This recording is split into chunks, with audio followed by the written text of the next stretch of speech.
ඔන්න සතියක් වැඩ කරලා එක දිගට අද නිමාඩු දවසේ හවස් කාලේ යන්න හදන්නේ සිංගප්පූරුවේ මලායන් පාක් එකට. අපි එහෙනම් ගිහින් බලමු මලායන් පාක් එකට. මම පෙන්නන්නම් කොහොමද මලායන් පාක් යන්නේ කොහොමද කියලා. එහෙනම් පුංගෝල් වලින් ගමන පටන් ගන්න. let's go.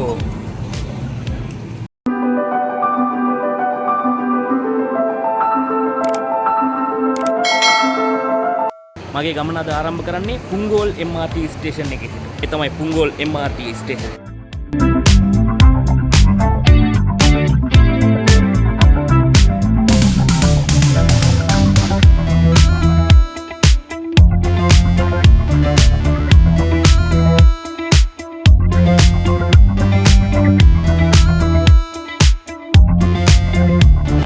මේ තමයි සිංගප්පූරුවේ මෙට්‍රෝ ලයින් මැප් එක.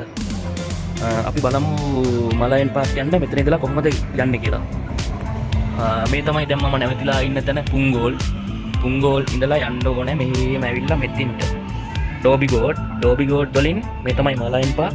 ඩෝබි ගෝඩ් වලින් රැපල් ප්ලේස් වලට යන්න ඕනේ. හරි. එහෙනම් මෙතනින් පටන් ගත්තා කොහොම ඊට පස්සේ දම්පාට ලයින් එකේ ඩෝබි ගෝඩ් වලට ගියා. ඩෝබි ගෝඩ් වලින් රැපල් ප්ලේස් කියලා. එහෙනම් ගිහින් බලමු. හරි. MRT ආවා.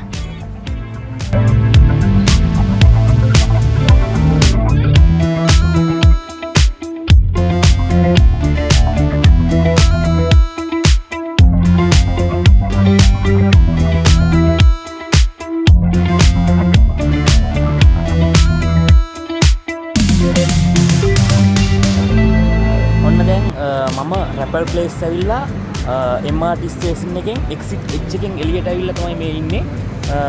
මෙතනින් තමයි යන්න තියෙන්නේ මර්ලයින් පාක් එකට.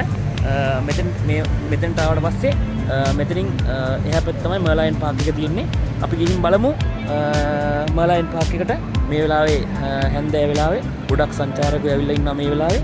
එහෙනම් අපි ගිහින් බලමු මර්ලයින් පාක්.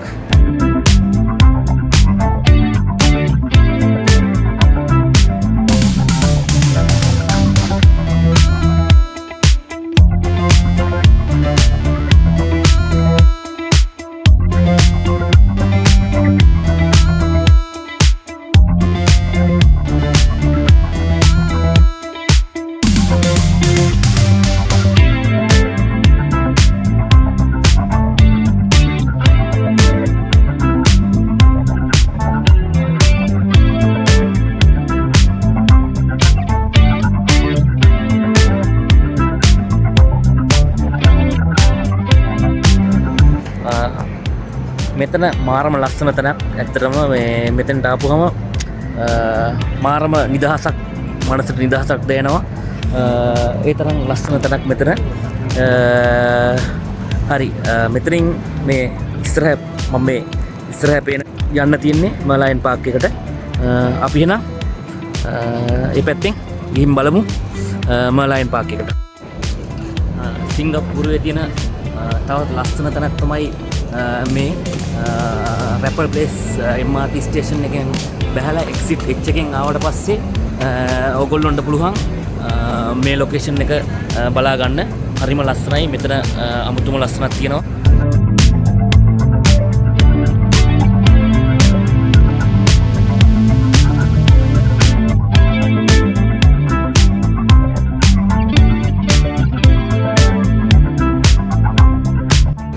පැත්තට තමයි යන්න තියෙන්නේ මලායන් පාක් එකට.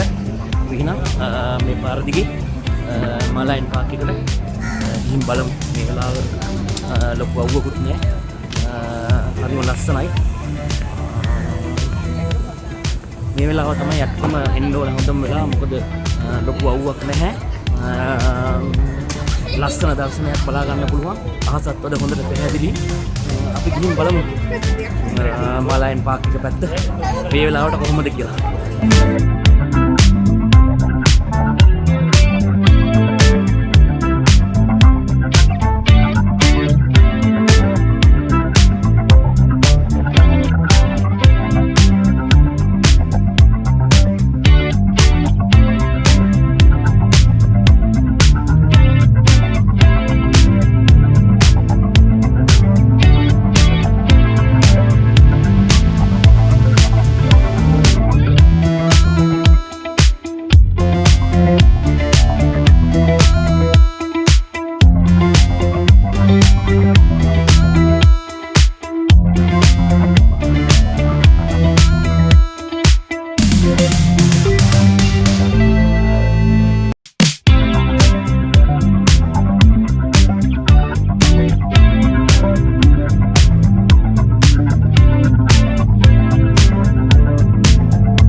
පාක් වලට ඇවිල්ලා ඉන්නේ දැන්. තවම මාලයන් කටින් වතුර දාන සිංහයා ගාවට තමයි දැන් මේ යන්න හදන්නේ. මේ හරිය මාරම ලස්සන ලොකේෂන් එකක් තියෙන්නේ. මම පෙන්නන්නම් ඔයගොල්ලන්ට. ඒ කියන්නේ සිංගප්පූරුවට එන හැම කෙනාම හැම සංචාරකයම එන තැනක් තමයි මෙතන. මොකද සිංගප්පූරුවේ හැම සිම්බල් එකක්ම එකම තැනකින් බලා ගන්න පුළුවන් එකම ස්ථානය තමයි මෙතන. මම පෙන්නන්නම් කොහොමද තියෙන්නේ කියලා.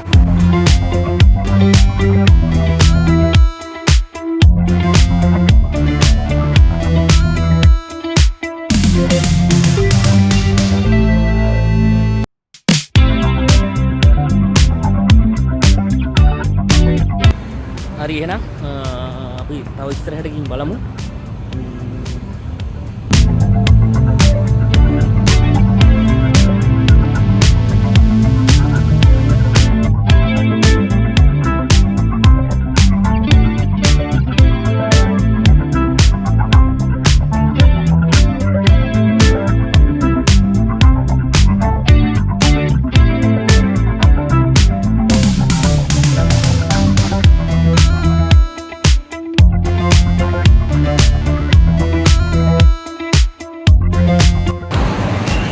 ඔන්න මම දැන් ඇවිල්ලා ඉන්නේ මර්ලයින් පාක් එකට. ඉතින් මෙතෙන්ට මේ බ්‍රිජ් එකක් තියෙන්නේ. ඒකේ ඉඳලා බලනකොට මුළු සිටි එකම ලස්සනට පේනවා මේ ස්ථානෙට. හරිම ලස්සනයි. ඇත්තටම මේ වෙලාව ඉර බැසගෙන යන වෙලාව මේ වෙලාවට තමයි ඇත්තටම මෙතෙන්ට එන්න ඕනේ. මේ ආවට පස්සේ අපිට ලස්සන දර්ශන ටිකක් බලා ගන්න පුළුවන් මෙතන. මේ ඒ වගේම තමයි ලස්සන ෆොටෝ ටිකක් ගන්න පුළුවන්. හුඟක් මෙතන තියෙන සංචාරකයෝ ප්‍රධාන අරමුණ ලස්සන ෆොටෝ ටිකක් අරන් යන එක. මේ හවසට එන එකේ වාසිය තමයි අපිට හවස මේ වෙලාවේ හොඳ ෆොටෝ ටිකක් ගහගෙන මේ මේතර ඒ වගේම කරුවල වැටෙනකොට මේ වටේම ලයිට් දානවා. එතකොට තවත් ලස්සන දර්ශනයක් අපිට බලන්න පුළුවන් මේ හැම එකටම මේ බිල්ඩින් වලට. ඒ වගේම මේකේ බෝට් රයිඩ් එකක් තියෙනවා. ඒ වගේ රයිඩ් දාපුවම ගොඩක් ලස්සනයි. ඈතින් ලස්සන දර්ශන ටිකක් බලා ගන්න පුළුවන් මෙතන. ඉතින් මේ ස්ථානයේ ඒ වගේම තමයි විශේෂයෙන් මතක් කරන්න ඕන මෙතන ලයිට් ෂෝ එකක් තියෙනවා රැයට. ඉතින් ඒ ලයිට් ෂෝ එක බලා ගන්න නම් ඉතින් දවල්ට ඇවිල්ලා බෑනේ. අනිවාර්යයෙන්ම රැයට එන්න ඕනේ. ඒ කියන්නේ හවසට ආව නම් අපිට මේකේ ලස්සන වටපිටාවකුත් බලලා ලයිට් ෂෝ එකක් බලලා හැවෙලා මෙතන හැම තියෙනවා. ඒව රස විඳින්න පුළුවන් මෙතනට ආව. ඉතින් මේ හැම දෙයක්ම කරගෙන සිංගප්පූරු සිටි එක සිංගප්පූරුවේ සිම්බල් එක. එතකොට සිංගප්පූරුව කියපුවම ආවේනික දේවල් ගොඩක් තියෙන එකම තැනක් තමයි මෙතන. ඉතින් මම පෙන්නන්නම් කොහොමද මර්ලයින් පාක් එක. මේ වෙලාව දැන් කරුවල වැටිගෙන යන වෙලාව මේ තමයි මර්ලයින්. ඒ කියන්නේ සිංගප්පූරුවේ සංකේතය. මේ වෙලාවට කට්ටිය ගොඩක් මේ ස්ථානට ඇවිල්ලා තිනවා ෆොටෝ ගහන්න. කටින් වතුර දාන සිංහයා එක එක ස්ටයිල් එකට ෆොටෝ ගන්න මේ කට්ටිය මෙතන පොලිමේ ඉන්නවා. කොට ලස්සන දර්ශනයක් තමයි මේ වෙලාවට තියෙන්නේ. තව ටිකකින් මෙතන ලස්සන ලයිට් ෂෝ එකක් තියෙනවා. ඒ කියන්නේ වෝටර් ෂෝ එකක්. වෝටර් ෂෝ එක තව මම හිතන විදිහට 8ට පටන් ගන්නෙ. වෝටර් ෂෝ එකක් එක්ක ලයිටින් එක මම එක පෙන්නන්නම්. මේ ඒක වෙනම ලස්සනක් තියෙනවා. මේ ඔක්කොම දැන් මේ වෙලාවට මේ එකතු වෙලා ඉන්නේ. ඒක බලන්න තමයි. අපි එහෙනම් ඒකත් බලමු. මේ තමයි මර්ලයින් සිංගප්පූරුවේ සිම්බල් එක. මර්ලයන් යනු සිංගප්පූරුවේ වඩාත් සංකේතාත්මක සන්ධිස්ථාන වලින් එකක් වේ. එය ජාතියේ පොහොසත් ඉතිහාසය සහ නිහතමානී දීවර ගම්මානයක සිට නවීන අගනගරයක් දක්වා පරිවර්තනය මූර්තිමත් කරයි. සිංහයෙකුගේ හිසක් සහ මාළුවෙකුගේ ශරීරයක් ඇති මිත්‍යා ජීවිතයකි. එහි සිංහහිස සිංගප්පූරුවේ මුල් නම වන සිංගප්පූර්පුර නියෝජනය කරයි. සංස්කෘත භාෂාවෙන් සිංහ නගරය යන අර්ථය ඇති සන් නීලා උටාමා කුමරු දිවයිනට ගොඩ බසින විට සිංහයෙකු දුටු බවට පුරාවර්තයේ සඳහන් වේ. මාළු ශරීරයේ සිංගප්පූරුවේ මුල් අනන්‍යතාවය වන ටෙමාසෙක් ලෙස සංකේතවත් කරයි. එය එහි ගැඹුරු සමුද්‍රීය මූලයන් පිළිබිඹු කරනවා.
එසේනම් තවත් ලස්සන ස්ථානයක ලස්සන වීඩියෝ එකක් ගෙනීමේ බලාපොරොත්තුවෙන් මෙම වීඩියෝ අවසන් කරනවා. ඉල්ලා සිටිනවා සබ්ස්ක්‍රයිබ් කර තබා ගන්න මා සමග රැඳී සිටින්න මේ travel book YouTube channel එක.